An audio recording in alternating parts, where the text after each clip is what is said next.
பழத்தோட்ட ஊழியங்கள், கர்த்தரருளின ஊழியங்கள், திராட்சை பழத்தோட்ட ஊழியங்கள், கர்த்தரருளின ஊழியங்கள். அவரில் நிலைத்திருந்து கனி கொடுப்போம், கர்த்தர் வாய்க்க செய்வார். அவரில் நிலைத்திருந்து கனி கொடுப்போம், கர்த்தர் வாய்க்க செய்வார். துதி உமக்கே, துதி உமக்கே, துதி உமக்கே என்றுமே என்றும். துதி உமக்கே, துதி உமக்கே, துதி உமக்கே என்றுமே என்றும். துதி உமக்கே என்றுமே என்றும். துதி உமக்கே என்றுமே.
பிரியத்துக்குரியவர்களே, 1 யோவான் 4:8 சொல்லுகிறது, அன்பில்லாதவன் தேவனை அறியான், தேவன் அன்பாகவே இருக்கிறார். இந்த உலகத்தில் வாழுகிற மக்களை 2 பிரிவாக பிரிக்கிறோம். தேவனை போல, இயேசு கிறிஸ்துவை போல அன்பானவர்கள், இன்னொன்று அன்பே அறியாதவர்கள், அன்பே இல்லாதவர்கள்.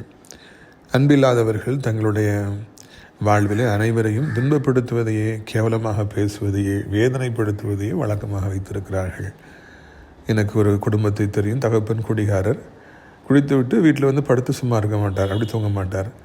தன் மனைவி 2 பெண் பிள்ளைகளை கேட்டாதி சொல்லி திட்டுவார், அடிப்பார், தெருவுக்கு துரத்துவார், அவர்களை துன்பப்படுத்தி கொண்டே இருப்பார். அப்படி துன்பப்படுத்தினால்தான் அவருக்கு சந்தோஷம். ஆனால் அவருடைய மனைவி பிள்ளைகளுக்கு நரகத்துக்கு செல்ல வேண்டுங்கிற அவசியமே இல்லை.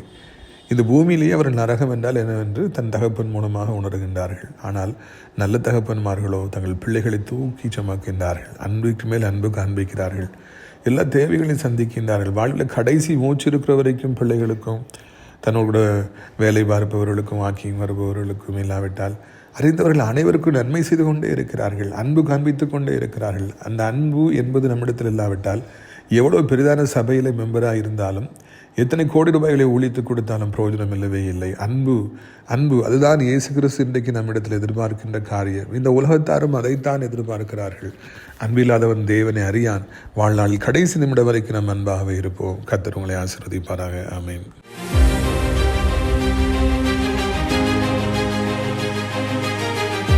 சிறியவனை பொழுதிலிருந்தும் எளியவனை குப்பையிலிருந்தும் எடுத்து உயர்த்தி ராஜாக்களோடும் பிரபுக்களோடும் வந்திருக்க செய்கிற அருமை ஆண்டவர் இயேசு கிறிஸ்துவின் இனிதான நாமத்தினாலே உங்கள் யாவருக்கும் என்னுடைய அன்பான வாழ்த்துதல்கள். பிரித்துக்குரியவர்களே, இந்த நாளிலும் கூட உங்களிடத்தில் பேசுவது எனக்கு அதிக சந்தோஷமாக இருக்கிறது. ஒவ்வொரு நாளும் எப்படியாவது கர்த்தருடைய வார்த்தைகளை உங்களுக்கு கொடுத்து விட வேண்டும் என்கிற மிகப்பெரிய வாஞ்சையை ஆண்டவர் தந்திருக்கிறார். அதற்காக நான் ஆண்டவரை சோத்தரிக்கின்றேன், துதிக்கின்றேன். இந்த நாளிலே நம்முடைய பிரயோஜனத்திற்காக 1 யோவான் 4:8 அது இப்படியாய் சொல்கிறது, அன்பில்லாதவன் தேவனை அறியான், தேவன் அன்பாகவே இருக்கிறான். அன்பில்லாதவன் தேவனை அறிய மாட்டான். இன்றைக்கு இந்த வசனம்தான் உலகம் முழுவதும் இருக்கிற அத்தனை கிறிஸ்தவ பிள்ளைகளுக்குமே தேவையானது என்று சொல்லி நான் நினைக்கின்றேன். அன்பு என்பது இந்த உலகத்தில் மிகவும் விலையேற பெற்றது. எத்தனை கோடி கோடி ரூபாய் கொடுத்தாலும், எவ்வளவு கோடி தங்கத்தை கொடுத்தாலும், இந்த அன்பு என்கிற இந்த தன்னிகரற்ற விலையேற பெற்ற பொருளை வாங்கவே முடியாது. அன்பு தான் இந்த உலகத்தில் எல்லாராலும் விரும்பப்படுகின்ற ஒரு காரியமாக இருக்கின்றது. அந்த அன்பு இருக்கிறதா இல்லையா என்பதை ஒரு பிள்ளை வளர வளர கொஞ்ச காலத்திலே அது தெரிய ஆரம்பிக்கின்றது. அந்த பிள்ளைக்கு எதற்கெடுத்தாலும் கோபம் வருகிறது, பெற்ற தாய் தகப்பனை அடிக்க துணியுது, உடன் பிறந்தவர்களை அடிக்க துணியுது, படிக்க போகிற இடத்துல எல்லார்ட்டையும் சண்டைக்கு போகுது, இல்லைன்னா வேலை பார்க்குற இடத்துல எல்லார்ட்டையும் எதுக்கு எடுத்தாலும் கோவப்படுது, வேதனைப்படுத்துது. அப்படின்னாலே அங்கு அன்பு இல்லை. அதே நேரத்தில் அந்த குழந்தை சின்ன வயதிலேயே அன்பாக இருக்கும் என்றால் தாய் தகப்பனுக்கு கீழ்ப்படியும், அக்கறையோடு காணப்படும், சொல்கிற வேலையெல்லாம் செய்யும், கூட படிக்கிறவங்களை துன்பப்படுத்தக்கூடாது என்று நினைக்கும், ஒழுக்கமாக நடந்து கொள்ளும். அந்த அன்பு என்கிற அந்த அஸ்திவாரத்தை வைத்து ஒரு பிள்ளையுடைய வாழ்க்கையின் எதிர்காலமே கட்டப்படுகிறது. நீங்கள் பாருங்கள், இயேசு கிறிஸ்து இந்த பூமிக்கு வந்த பொழுது அவர் மிகவும் அன்புடையவராக இருந்தார் என்பதை நாம் அறிந்து கொள்ள வேண்டும். அதை பல இடங்களில் நாம் காணலாம். அவர் வியாதியஸ்தர்களை பார்த்த பொழுது, துன்பப்படுபவர்களை பார்த்த பொழுது, துயரத்தில் இருந்தவர்களை பார்த்த பொழுது அவருடைய இதயம் அவர்களுக்காக துடித்தது. மனதுருக்கம் உடையவராக இருந்தார். இயேசு கிறிஸ்து மனதுருக்கம், அந்த அன்பினுடைய அடுத்த உச்சக்கட்டம் தான் அந்த மனதுருக்கம் இருந்தது. அங்கு நாயினூர் விதவை ஒரே ஒரு மகனை பறிகொடுத்து அவன் இறந்து போய் அடக்கம் செய்ய ஊரே வந்திருந்த பொழுது அந்த நாயினூர் விதவையுடைய அந்த பரிதாபமான நிலைமையை பார்த்தார். அவர் அன்பு செய்தார். அவன் அன்பு அவருக்குள்ளே இருந்தபடினாலே மனதுருக்கமானார். அந்த மரித்து போன வாலிப மகனை அவர் உயிரோடு கூட எழுப்பி அந்த தாயிடத்தில் கொடுத்தாராம். அந்த மனதுருக்கம் அவருக்கு அந்த அற்புதத்தை செய்ய வேண்டும், தாய்க்கு இந்த மகனை திரும்ப கொடுக்க வேண்டும் என்று ஒரு பயங்கரமான ஒரு விருப்பத்தை கொடுத்தது. அதன்படியே அவரும் அந்த வாலிபனை எழுப்பி கொடுத்தார். அன்பு, இயேசு கிறிஸ்துவின் அன்பு நம்மை வியக்க வைக்கின்றது. இந்த சம்பவத்தின் வழியாக நாம் ஒன்றை தெரிந்து கொள்கிறோம். அன்பு நமக்குள்ளே வருகிற பொழுது நாம் மனதுருக்கம் உடையவர்களாக இருக்கிறோம். யாராவது கஷ்டப்படுவாங்கன்னா அவங்கள பார்த்த உடனே நம்முடைய உள்ளம் அவர்களுக்காக இறங்கும், அவர்களுக்காக துடிக்கும். எவ்வளோ பேர் இன்றைக்கி துன்பத்தின் மத்தியில் இருக்காங்க. நீங்கள் மாதத்தில் ஒரு நாள் கண்டிப்பாக ஜிஹெச்சுக்கு போங்க, அதாவது கவர்மெண்ட் ஹாஸ்பிட்டலுக்கு போங்க. திருநெல்வேலி ஹை கிரவுண்ட்லாம் இருக்குது. அங்கே போய் பார்த்தீங்கன்னா அங்கே ஏராளமான துன்பப்படுபவர்கள், வியாதி நிமித்தமாக துன்பப்படுபவர்கள், வியாதிப்பட்டு படுத்திருப்பாங்க. பார்க்குறதுக்கு யாருமே இருக்க மாட்டாங்க. கடையில் போய் ஒரு இட்லி வாங்கிட்டு வரலாம் கூட யாருமே இருக்க மாட்டாங்க. மாத்திரை எடுத்து கொடுப்பதற்கு யாருமே இருக்க மாட்டாங்க. டாய்லெட்டுக்கு கூப்பிட்டு போகிறதுக்கு யாருமே இருக்க மாட்டாங்க. அட்டெண்டர் யாருன்னு நிமிஷத்துக்கு ஒருக்க கேட்பாங்க. அதாவது இவருக்கு உதவி செய்வதற்கு யாருக்கான்னு சொல்லி கேட்பாங்க. யாருமே இருக்க மாட்டாங்க. அப்போது அவங்க துடித்து கொண்டிருப்பார்கள். பிரியத்துக்குரியவர்களை, எத்தனையோ பேர்கள் இன்றைக்கு விதவைகளாக, தாய் தகப்பன் இல்லாத பிள்ளைகளாக, வேலை இல்லாதவர்களாக, வருமானம் இல்லாதவர்களாக, துன்பத்தின் பிடியிலே, வறுமையின் பிடியிலே, வட்டியின் பிடியிலே, கடன்காரருடைய பிடியிலே இருப்பவர்கள் எத்தனையோ பேர் இந்த பூமியில் இருக்கிறாங்க. யாரை பார்த்தாலும் ஏசப்பா அவங்களுக்காக மனம் இறங்குபவராக இருக்கின்றார். நாமும் கூட அவருடைய பிள்ளைகளாக இருக்கிறபடியினாலும், அவருடைய பாதச்சுவடுகளை பின்பற்றி செல்கிறவராக இருக்கிறபடியினாலும், நாமும் யாரெல்லாம் அதுபோல துன்பத்தின் மத்தியில் இருக்கிறார்களோ அவர்களுக்காக மனது இறங்குவதையும், மனதுருக்கத்தோடு அவர்களுக்கு உதவி செய்வதையும் வழக்கமாக நாம் வைத்திருக்க வேண்டும். யாராவது கஷ்டப்படுறாங்கன்னா நமக்கு என்ன, எனக்கு ஒன்றும் இல்லையே அப்படி நம்ம போவோம்னா, கிறிஸ்துவின் அன்பு நம்மிடத்தில் இல்லை. கிறிஸ்துவின் அன்பு நம்மிடத்தில் இல்லை என்றால் நாம் தேவனை அறியோம். நம்ம கிறிஸ்தவர்கள் நம்ம சொல்லிக்கிடலாம், ஒரு பெரிய சர்ச்சில் மெம்பராக இருக்கலாம், எவ்வளோ பணத்தை நம்ம மெம்பர்ஷிப்பை கட்டலாம், டொனேஷன் கொடுக்கலாம். ஆனாலும் கூட அதெல்லாம் ஒரு பிரயோஜனமும் கிடையவே கிடையாது. அன்பு இல்லாவிட்டால் நாம் தேவனை அறியோம். கிறிஸ்தவர்கள் என்று சொல்வதில் ஒரு பிரயோஜனமும் இல்லவே இல்லை என்பதை நாம் உணர்ந்து கொள்ள வேண்டும். பாருங்கள், இங்கே 400 விதவையின் மீது கிறிஸ்து மனதுருக்கம் கொள்ளுகிறார், அன்பு செய்கிறார். அவருடைய சூழ்நிலையை பார்த்து அவளுக்கு இருந்த ஒரே ஒரு ஆறுதல், நம்பிக்கை, மகனும் மரித்து விட்டான் என்பதை உணர்ந்தவுடனே அவர் ஒரு அற்புதத்தை செய்கின்றார். அவனை உயிரோடு கூட எழுப்பினாராம். அப்படி என்றால் நாம் உண்மையான அன்பு உடையவர்களாக இருக்கும் பொழுது, மனதுருக்கம் உடையவர்களாக இருக்கும் பொழுது கர்த்தர் நமக்கும் கூட அற்புதங்களை செய்கிற ஒரு வல்லமையை, ஒரு சக்தியை கர்த்தர் நமக்கு தரார். இதை நீங்கள் உணர்ந்து கொள்ள வேண்டும். இந்த இடத்துல இருக்கிற உண்மை இதுதான். யாரெல்லாம் பிறர்கிட்ட அக்கறையாக இருக்காங்களோ, உதவி செய்கிறத வழக்கமாக வச்சுருக்காங்களோ, அவங்களுக்கெல்லாம் ஆண்டவர் அற்புதங்களை செய்கிற வல்லமையை கர்த்தர் தருகின்றார். அற்புதங்கள் என்றால் இதுபோல் இயற்கைக்கு அப்பாற்பட்ட விதத்தில், யாரால் நினைத்து பார்க்க முடியாத ஒரு விதத்தில் ஆண்டவர் அவர்களுக்கு வல்லமையை தருகிறார். ஆண்டவர் அவர்களுக்கு அதிகாரத்தை தருகிறார், பணத்தை தருகிறார். ஆண்டவர் அவர்களுக்கு சர்வ வல்லமையும் கொடுத்து, என் மகனை நீ உதவி செய், உனக்கு எல்லாருக்கும் உதவி செய்ய வேண்டுகிற எண்ணம் இருக்கிறது, உனக்குள்ளே மனதுருக்கம் இருக்கிறது, என்னுடைய அன்பு உனக்குள்ளே இருக்கிறது, நான் உனக்கு உதவி செய்வேன் என்று சொல்லி அவர்களை மென்மேலும் வாழ்க்கை பாதையிலே தேவன் உயர்த்தி கொண்டே இருக்கிறார். இதைத்தான் நீங்கள் புரிந்து கொள்ள வேண்டும் என்று உங்களை நான் அன்போடு அழைக்கின்றேன். பிரியத்துக்குரியவர்களே, பாருங்கள், அநேகர் இன்றைக்கு அன்பு இல்லாதவர்களாக இருக்கிறார்கள். அதுதான் ரொம்ப முக்கியமான ஒரு காரியம். ஒரு எடுத்துக்காட்டை நான் உங்களிடத்தில் சொல்லும்படியாக நான் ஆசைப்படுகிறேன். அன்பில்லாமல் இருக்கும்போது சகல கெட்ட பழக்கங்களும் அவர்களை பிடித்து கொள்கிறது. ஒரு அன்பே கிடையாதுன்னா அவங்க எல்லா கெட்ட பழக்கம், செயற்குடிப்பதாக இருக்கட்டும், புகைப்பழக்கமாக இருக்கட்டும், இன்னும் சகல குடிப்பழக்கம் எல்லாமே உங்களுக்கு வந்துடும். ஒரு தகப்பன் எனக்கு தெரியும், அவர் ஒரு மனைவி, 2 பிள்ளைகள், வாலிப பெண் பிள்ளைகள். அவர்களோடு எவ்வளவு சந்தோஷமாக அவர் இருக்கலாம். ஆனால் அந்த மனுஷன் என்ன செய்வார் தெரியுமா? அவர் குடிப்பழக்கம் உடையவர். அவர் வேலைக்கு போய் நான் பார்த்ததே கிடையாது. மனைவி வீட்டு வேலைகளை செஞ்சு அங்கங்கே ஓடி கஷ்டப்பட்டு தன் பிள்ளைகளை படிக்க வைக்கிறாங்க. இப்போ பிள்ளைகள்லாம் வளர்ந்துட்டாங்க, வாலிப பிள்ளைகள். அவங்க வாலிப பிள்ளைகள்லாம் எவ்வளோ சந்தோஷமாக இருக்கும்னு நினைப்பாங்க, எவ்வளோ என்ஜாய் பண்ண நினைப்பாங்க. ஆனால் இவரோ குடிக்கிற பழக்கம் கொண்டு குடிச்சிட்டு வீட்டில் படுத்துட்டாலும் பரவாயில்ல, சரி அவர் தான் குடிக்கார், கெட்டு போகிறாரு, பிள்ளைகளை டிஸ்டர்ப் பண்ண மாட்டார், என்ன டிஸ்டர்ப் பண்ண மாட்டார்னு ஒய்ஃப் சொல்லுவாங்க. சரி, இவர் உதவி தான் செய்யலை, உபத்திரமாவது பண்ணாமல் இருக்கார் அப்படின்னு சொல்லிட்டு விட்டுருவாங்க. ஆனால் இந்த மனிதன் குடிச்சிட்டு சும்மா இருக்க மாட்டார். கெட்ட வார்த்தைகளை சொல்லி சத்தம் போட்டு பேசிக்கிட்டே இருப்பார். பிள்ளைகளை மனைவி திட்டிகிட்டே இருப்பார், கெட்ட வார்த்தையாக பேசுவார். பக்கத்து வீடுகளில் ஒரு சத்தம் தெளிவாக கேட்கும். அவர் அதை நினைத்து துளியளவும் கவலைப்படுவதே கிடையாது. யார் என்னை பற்றி நினைப்பாங்க, என்ன சொல்லுவாங்க, அதனால் அவர் கவலைப்படவே மாட்டார். நேராக பிள்ளைகளை அடிப்பார். வாலிப பிள்ளைகளை பாதிராத்திரி வெளியே துரத்தி ரோட்டில் கொண்டு விடுவார். அவர் ஒரு சேடிஸ்ட். அந்த குடி உள்ளே போக போக அந்த அன்பு இல்லாதபடினாலே சொந்த மனைவி பிள்ளைகளே அவ்வளவு கேவலமாக அவர் நடத்துவார். இது ஒரு எபிசோடு மாதிரி, சிந்து பாத்து கதை மாதிரி டெய்லி நடக்கும். அது நிற்கவே நிற்காது. அந்த மனிதன் எப்போ பார்த்தாலும் தன் மனைவி பிள்ளைகளை அடித்து அவர் கொடுமைப்படுத்துவதை வழக்கமாக வச்சுருக்காரு. அந்த மனைவி பிள்ளைகளுக்கு நரகத்துக்கு போகணுங்கிற அவசியம்லாம் எதுவுமே கிடையாது. இங்கேயே அவர்கள் நரகம் என்றால் என்ன என்பதை தங்கள் தகப்பன் மூலமாக அவர்கள் உணர்கின்றார்கள். அப்படி வாழ்க்கையெல்லாம் அவர்களுக்கு துன்பமாக இருக்கிறது. இப்படிப்பட்ட ஒரு மனிதனை திருமணம் செய்வதற்காக, இப்படிப்பட்ட ஒரு தகப்பனுக்கு பிள்ளைகளாக பிறந்தது நிமித்தமாக அவர்கள் இவ்வளவு துன்பத்தை அனுபவிக்கிறார்கள். அன்பில்லாத கணவன், அன்பில்லாத தகப்பன் இப்படி தான் இருப்பாங்கிறத அந்த மனிதன் மூலமாக பல முறை நான் உணர்ந்திருக்கிறேன். அதே நேரத்தில் இன்னொரு தகப்பனை எனக்கு தெரியும். அவர் ஒரு நல்ல வேலை பார்த்து கொண்டிருந்தார். மனைவி டீச்சர், 3 பெண் பிள்ளைகள், ஒரு பிள்ளை, அதுக்கப்புறம் 2 ட்வின்ஸு. இவர் 50 வயது ஆகும் பொழுதே 3 பெண் பிள்ளைகள், மனைவி டீச்சராக இருக்காங்கன்னு சொல்லிட்டு தன் வேலையை ரிசைன் பண்ணி விட்டார். விஆர்எஸ் வாங்கிவிட்டார். அதுக்கப்புறம் தன் பிள்ளைகளை வளர்க்குறதா ஒரு வேலையை வச்சுருக்கார். ரொம்ப அன்பானவர். பிள்ளைகளை பைக்லேயே கூட்டு அழைப்பார், ஸ்கூலில் கொண்டு விடுவார், காலேஜில் கொண்டு விடுவார். சரி, சாப்பிலேயே இருப்பார். அவர் கோபமே பட மாட்டார். பிறகு மூத்த மகளுக்கு திருமணம் ஆயிடுச்சு. முன்னாள் எல்லாத்தையும் அவர் செஞ்சார். இப்பொழுது அந்த மகளுக்கு குழந்தை பிறந்து விட்டார். அந்த பிள்ளையை தூக்கிட்டே அழைப்பார். அவர் ஒரு நல்ல தகப்பன். இப்போ 3 பிள்ளைகள் மீது உயிரே வைத்திருக்கிறார். ஒவ்வொரு நாளும் அவர்களுக்கு எவ்வளவு உதவி செய்ய முடியுமோ உதவி செய்வார். எவ்வளவு தூக்கி சுமக்க முடியுமோ அவ்வளவு தூக்கி சுமப்பார். ஆஸ்பத்திரி கூட்டு போனால் எப்போனாலும் கூட்டு போவார்.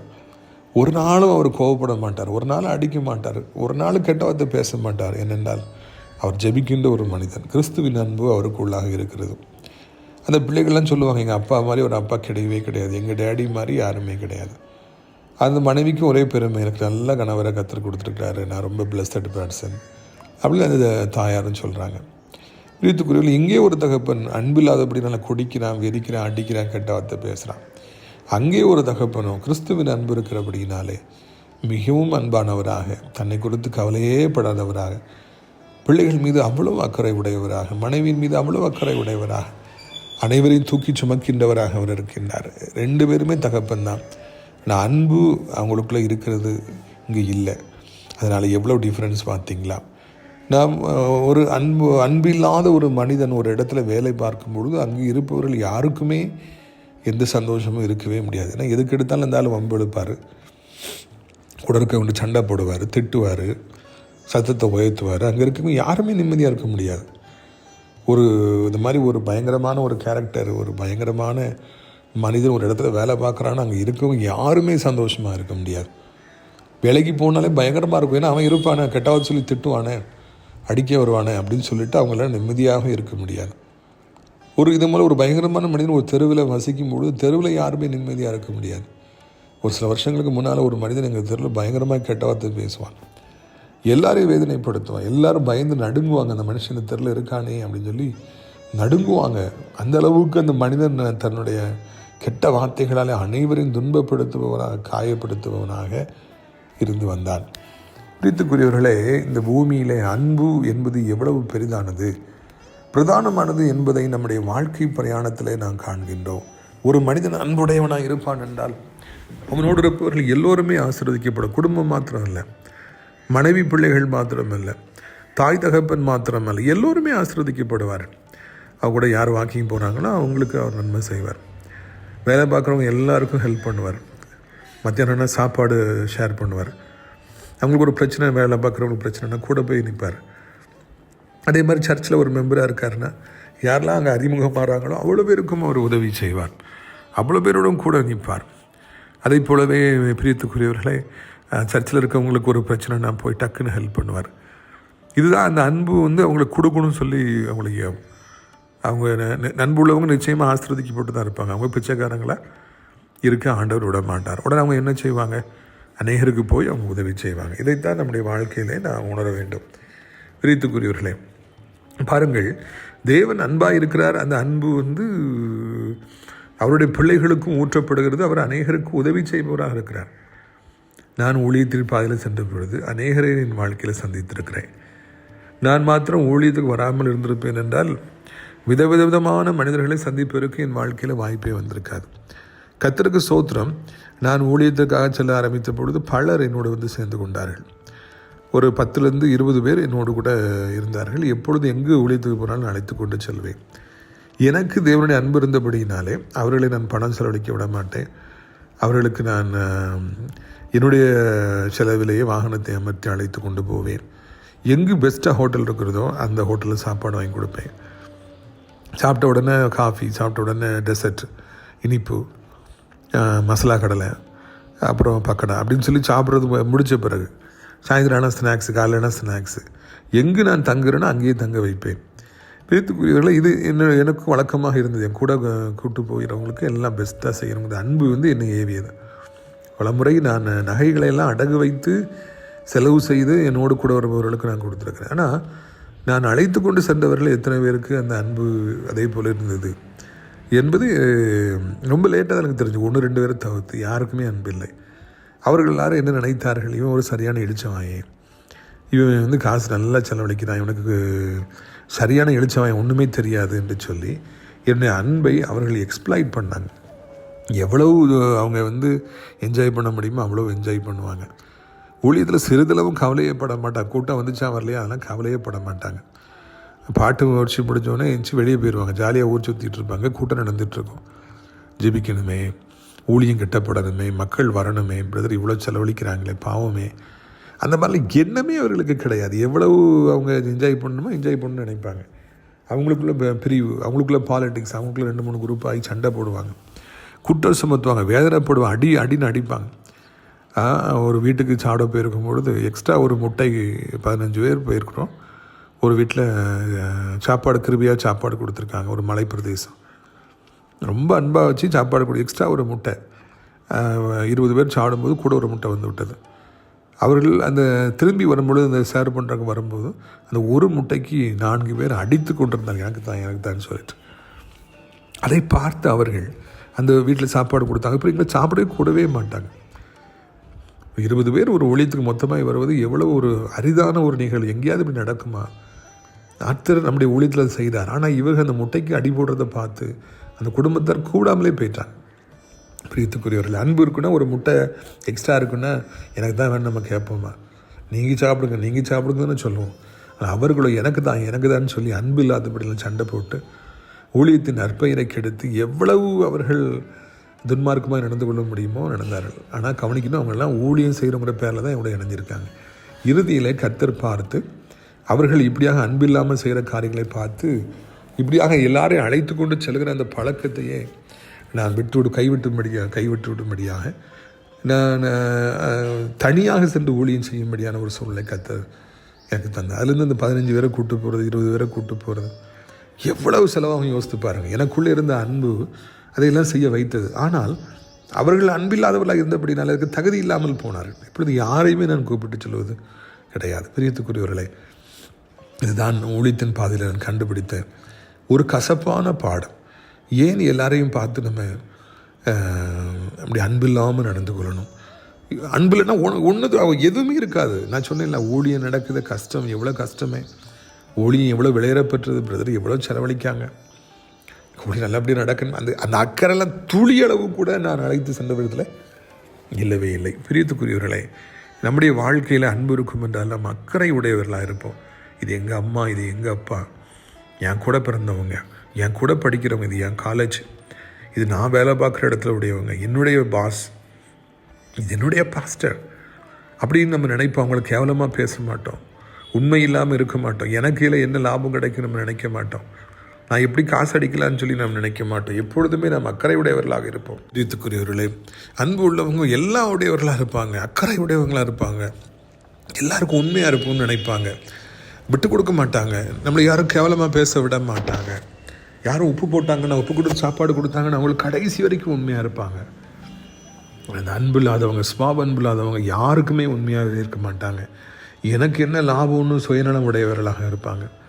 எதை என்ஜாய் பண்ணலாம், இவன் இழிச்சவாய் அவன் தோளில் ஏறி சவாரி செய்யலான்னு சொல்லி நினைப்பாங்க. ₹1 செலவழிக்க மாட்டாங்க. அன்பு இல்லாதவங்க யாருக்கும் ₹1 கொடுக்க மாட்டாங்க. எந்த காரணத்தை கொண்டு பேட்ஸு திறக்கவே மாட்டாங்க. மாறாக யார் பேட்ஸு திறக்காங்களோ அவங்ககிட்ட போய் தோளில் உட்காந்து எப்படி என்ஜாய் பண்ணலாம் அப்படிங்கிறதே அவங்க நினைப்பாங்க. இது எனக்கு ஒரு கசப்பான பாடம்.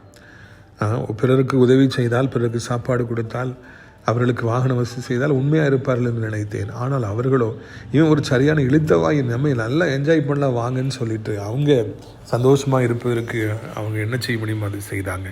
காரணம் கிறிஸ்து இல்லை. அன்பு இல்லாதவன் கிறிஸ்துவை அறியான். தேவன் அன்பாகவே இருக்கிறான், அன்பு இல்லாதவன் தேவனை அறியான். இப்படிப்பட்டவர்கள் எப்படி பரலோக ராஜ்யத்துக்கு போக முடியும் என்பதை நீங்கள் யோசிக்க வேண்டும். நாம் அன்புடையவர்களாக இருந்தால்தான் பரலோக ராஜ்யத்துக்குள்ளே பிரவேசிக்க முடியும்.